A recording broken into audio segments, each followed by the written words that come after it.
Hello everyone, welcome to Sri Ram's IAS YouTube channel. This is your mentor Arzu Kakkar. I hope you all are doing well, things are fine at your place. With this, let's begin with today's session where we'll cover these articles. मैं आपको एक brief दे देती हूँ कि what we will be doing today, ताकि you have an idea कि 25-30 minute के session में हम किस तरीके से प्रोसीड करेंगे और क्या क्या आर्टिकल्स आज हम लेंगे. सेशन आपको अच्छे लग रहे हैं so do give your feedback in the comment section and the way you are pouring love in the comment section it feels great to see that you are liking these lectures. They are definitely going to help you in your preparation, those who are preparing for next year's attempt. And do subscribe to the channel also, क्योंकि जैसे ही कोई भी session publish होता है you will get the notification. साथ ही साथ अपनी अटेंडेंस ज़रूर मार्क कर दीजिए and you can mark your attendance bye liking the lecture. चलिए पहले मैं आपको बताती हूँ आज हमें कवर क्या क्या करना है. इंटीग्रेटेड ट्राइबल डेवलपमेंट प्रोग्राम कैसा प्रोग्राम है, किसके द्वारा लाया गया है, क्या इसके ऑब्जेक्टिव्स हैं, क्या इसका एम है, जो इस प्रोग्राम को लेकर आया है उसके बारे में भी पढ़ेंगे. नाबार्ड राइट, पेपर 2 से आप इसको कनेक्ट कर सकते हो.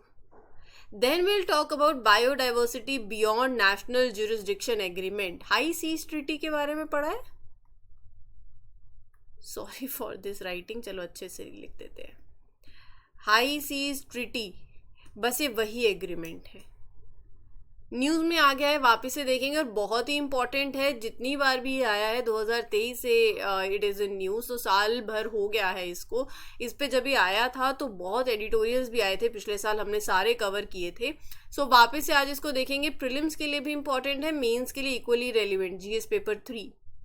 प्रोजेक्ट परी कैसा है, फुल फॉर्म क्या है इसकी, व्हाट PARI स्टैंड्स फॉर. सो ये आपके आर्ट एंड कल्चर से लिंक करता है, तो कॉन्टेक्स्ट आपको समझ आ गया कि कुछ कल्चर से जुड़ा हुआ है. ठीक है. गंडक रिवर कहाँ से बहती है, किसको जाके मिलती है, इसकी कौन कौन सी ट्रिब्यूटरीज हैं, इसका course, origin, why it is in news, वो सब कुछ कवर करेंगे. Last but not the least will talk about an editorial. The Hindu के अंदर एक एडिटोरियल आया था regarding trials, medical ethics and the orbit of power. तो ये जो आर्टिकल है, वंस अगेन मैं आपको बता देती हूँ कि इसमें हम 3 इसके पार्ट्स होंगे. पहला पार्ट बेसिकली डिस्कस करेगा the issues that are related to health care in India, right, और we can talk about advancements also in the health care sector, in the medical research basically.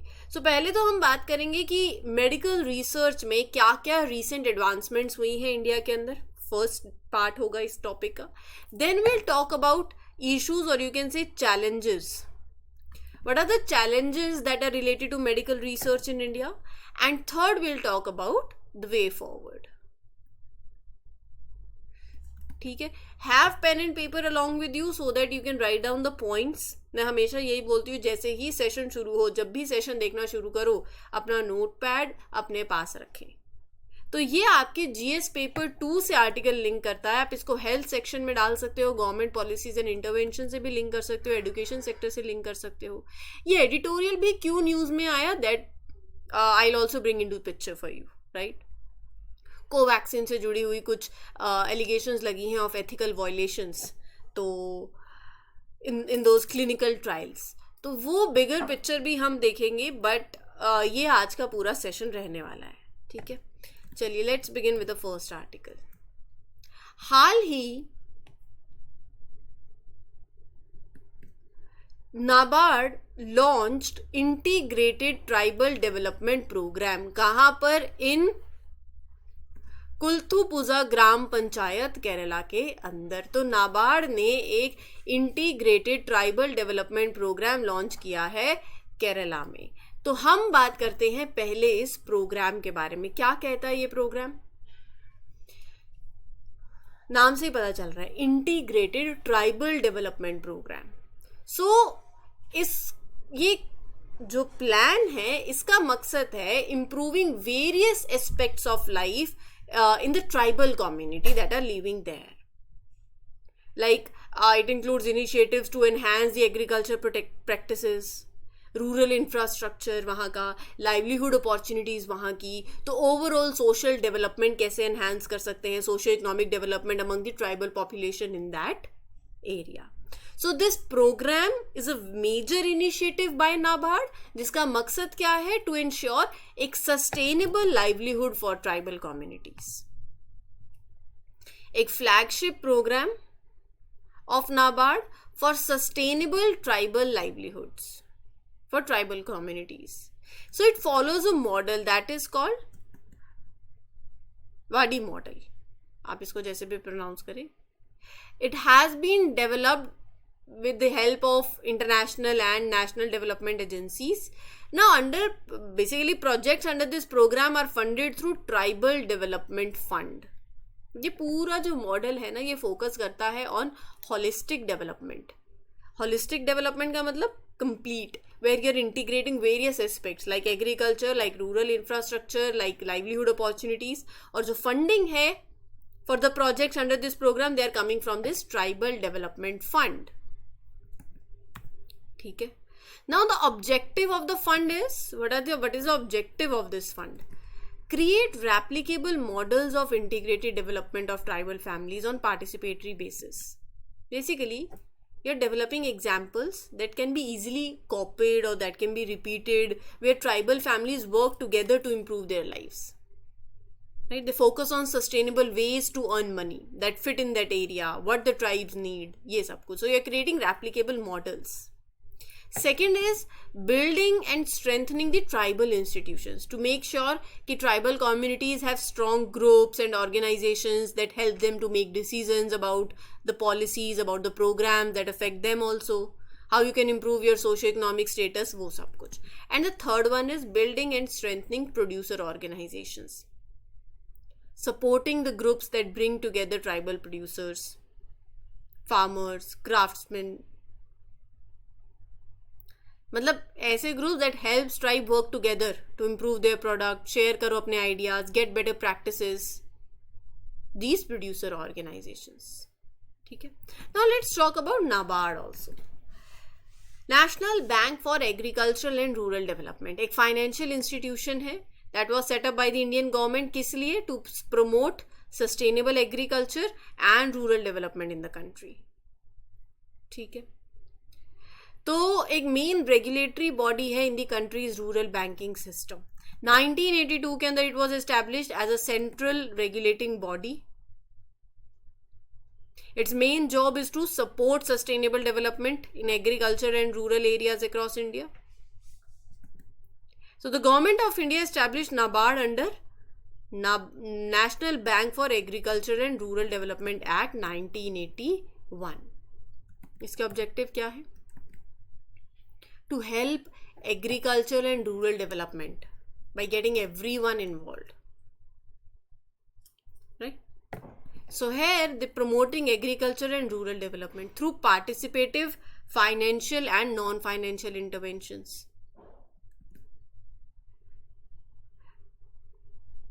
See, activities that are undertaken by the NABARD for rural development include the provision of refinance support, giving money to the banks again to help them lend more to the farmers, making rural areas better by building their roads and waterways, improving the rural infrastructure, and supervision of RRBs. ये आपके prelims में statement डल सकती है. ठीक है. Then you have this agreement, BBNJ agreement. News में क्यों है? हाल ही union cabinet that is chaired by the Prime Minister of India has approved India to sign this agreement. Basically, it has approved India's decision to sign BBNJ agreement. ये agreement focus करता है, इसका full form क्या है? BBNJ, biodiversity, जो कि beyond national jurisdiction है,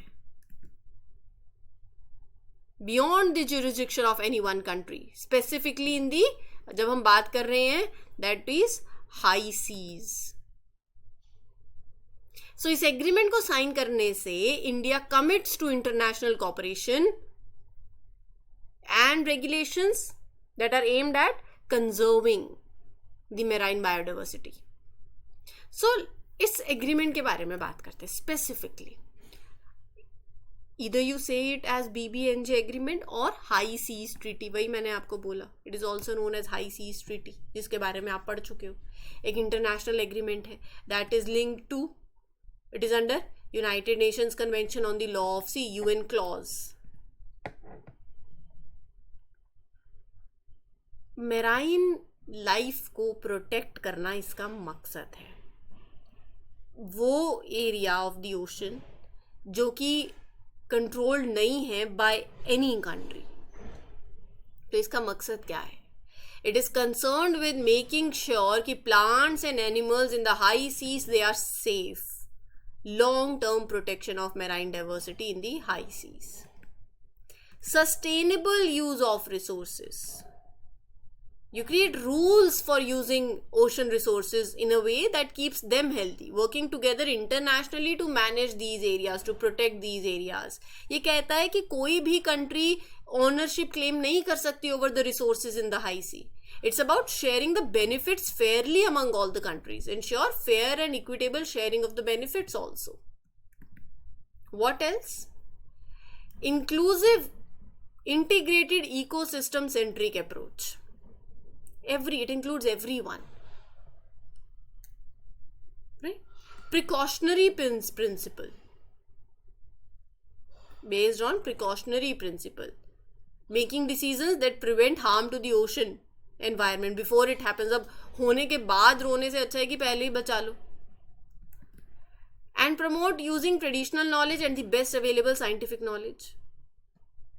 What we know from both traditional wisdom and the latest scientific discoveries, दोनों को यूज करो to make smart decision about the ocean.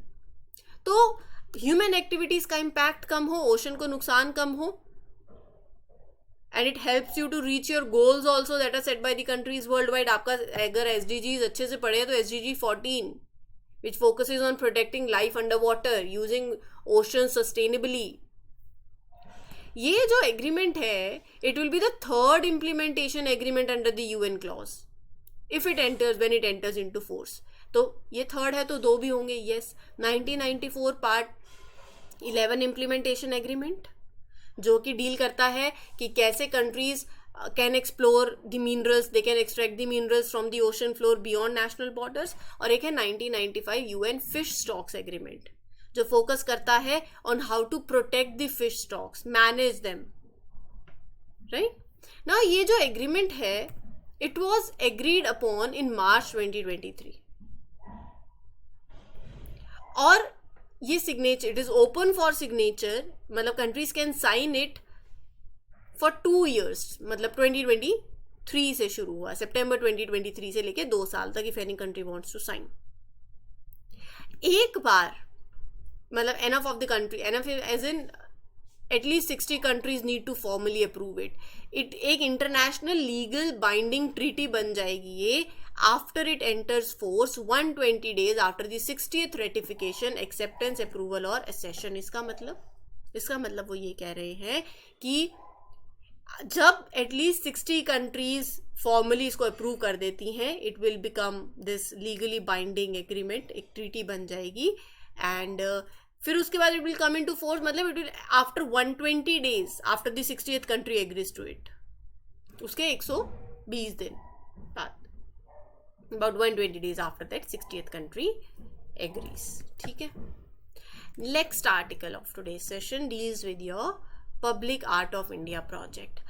Ministry of Culture, on the occasion of 46th session of the World Heritage Committee meeting, which is being held in New Delhi from 21st to 31st July, has initiated this project. Public Art of India. क्या है ये?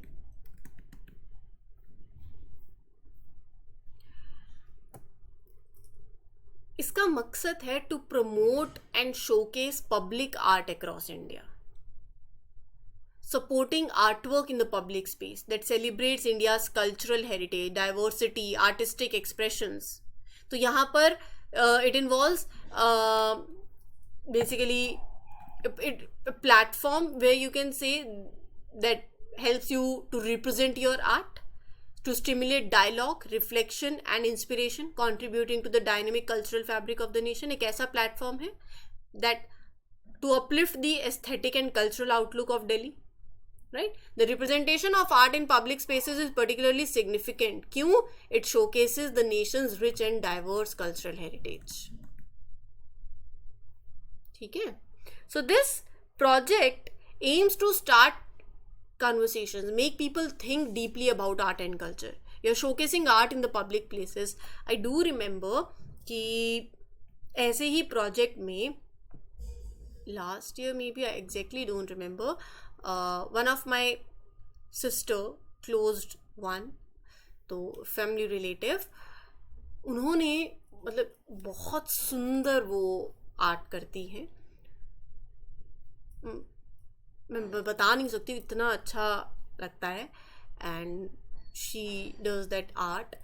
तो उन्होंने दिल्ली में ही ऐसे ही public art of India, जैसे हम बात कर रहे हैं, जैसे प्रोजेक्ट है, वहाँ पर उन्होंने अपने जो रिप्रेजेंट किया अपने आर्ट को, एंड पब्लिक प्लेस के अंदर you are showcasing that art. It inspire people also, you create meaningful discussions out of it. Right? So ये जो प्रोजेक्ट होते हैं ना, they add to the varied culture of India. You're displaying that art, ऐसा art that is representing India's diverse tradition, artistic styles. Right?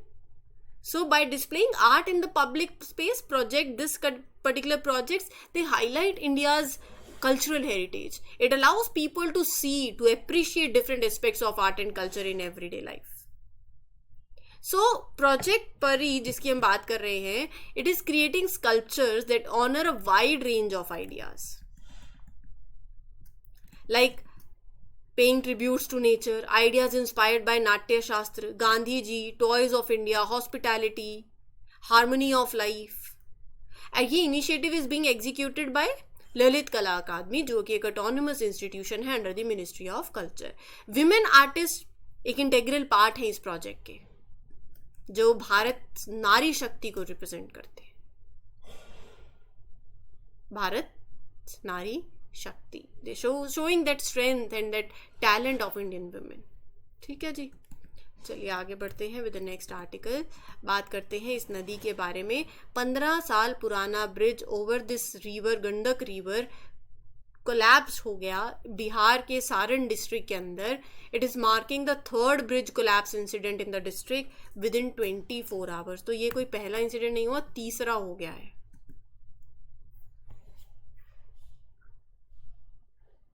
With in a span of 24 hours third bridge collapse हुआ in this district. सवाल उठते हैं about safety, about the maintenance of infrastructure in our area, and एक need है for thorough inspections and maintenance to prevent such incidents in the future, you ensure public safety. इसके context में हम बात करते हैं गंडकी रिवर के बारे में. नेपाल से शुरू होती है, जहां पर दो नदियां, काली और त्रिशूली, ये दो नदियां हैं.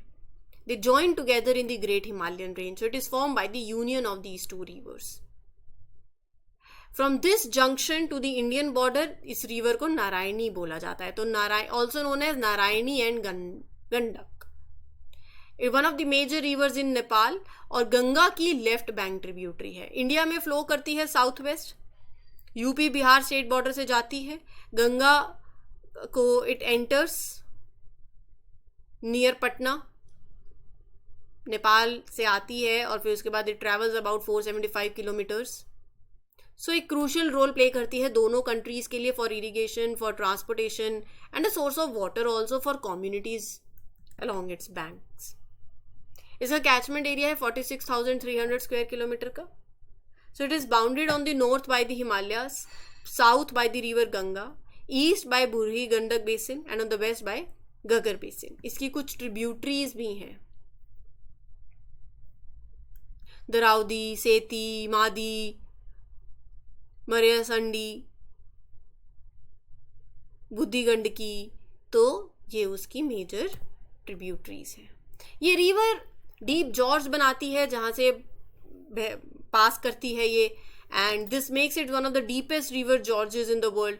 At its deepest point the George reaches, मतलब वो बोल रहे हैं कि जो जॉर्ज ये फॉर्म करती है उसका डेप्थ बताया जा रहा है अप्रॉक्सीमेटली 3000 मीटर्स, और इसका this river is also mentioned in ancient Sanskrit epic Mahabharata also. ठीक है, चलिए now let's talk about the last article of today's session, an editorial, जिसमें हम बात करेंगे इंडिया के मेडिकल रिसर्च की. एक तरफ तो बहुत टैलेंटेड रिसर्चर्स हैं, डाइवर्स पॉपुलेशन भी है that is perfect for clinical trials, science and technology में एडवांस भी कर रहे हो. कंसर्न कहाँ उठ रहा है? कंसर्न उठ रहा है एथिकल्स पे, मेडिकल एथिक्स पे, और ये आपके एथिक्स से भी इंपॉर्टेंट है. जीएस पेपर 4 से भी आप कनेक्ट कर सकते हैं. बड़ा सवाल है on the ethical problems in the medical research. Controversy है like issues with the Covaxin trials in Bhopal. मतलब they show problems in how clinical trials and making drugs are done. Clinical trials जिस तरीके से हो रहे हैं, you need to fix India's medical research and get better at doing these trials, follow the ethical rules strictly, right? तो हम पहले बात करते हैं कि मेडिकल रिसर्च में क्या क्या एडवांसमेंट्स अभी हुई हैं recently.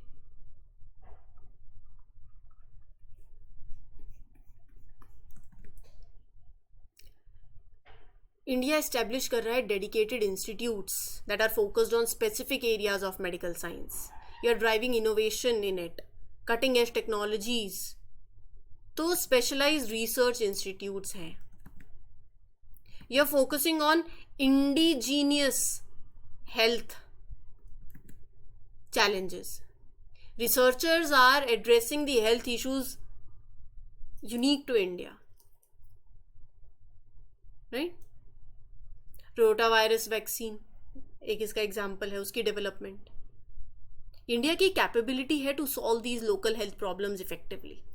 AI and big data in health care, उसका इंटीग्रेशन होना, it is transforming medical research. Telemedicine, remote health care, है ना. सो ये एडवांसमेंट्स हो रही हैं. चैलेंजेस क्या है? चैलेंजेस एक तो जो आर्टिकल ही बेस्ड है, ethical concerns in the clinical trials.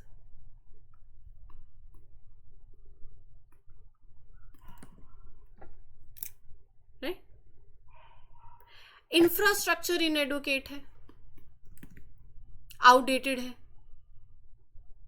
Sufficient funding की जरूरत है. ब्रेन ड्रेन बहुत होता है, दिमाग यहाँ पढ़े यहाँ चले गए बाहर. Skilled researchers often leave India for better opportunities abroad, where they find their career prospects more attractive. Regulatory hurdles भी हैं. जिस तरीके से डायबिटीज, हार्ट डिसीजेस इंडिया के अंदर बढ़ रहे हैं, despite that research funding and focus it remains largely on infectious diseases. तो हमारा नॉन कम्युनिकेबल डिसीजेस पे जो फोकस है that is also limited, right. Traditional medicine पे भी we can do more research, but वहां भी इनएडवोकेट रिसर्च है. आयुर्वेदा के अंदर विग्रस रिसर्च चाहिए, where you can integrate these practices in modern medicine. तो ये चैलेंजेस है. What can be done? AI driven research, utilize artificial intelligence, invest in quantum computing capabilities, where you can tackle complex pharmaceutical challenges. Create एक ऐसा platform in regional languages to conduct medical research, to share that medical research. तो launch multilingual journals, databases, उसे participation और होगी, knowledge sharing होगी, right. एक structured program create करें to document traditional medical practices from tribal communities. So tribal knowledge integration program can be created. Traditional knowledge को you can integrate into main stream research. So these all things can be done. Now what else do you think? Do let me know in the comment section. इस session के लिए इतना ही. I hope you enjoyed it and I hope you learn these things. किसी को कोई doubt हो, थोड़ा सा इसको पीछे लेकर जाइए, कुछ पॉइंट मिस हो गया तो लिख सकते हो आप. ठीक है सेशन को. चलिए फिर मिलेंगे in other session with other articles. Till then take care, good luck, good wishes. This is your mentor Arzoo Kakkar signing off. Happy learning, all the best. Thank you.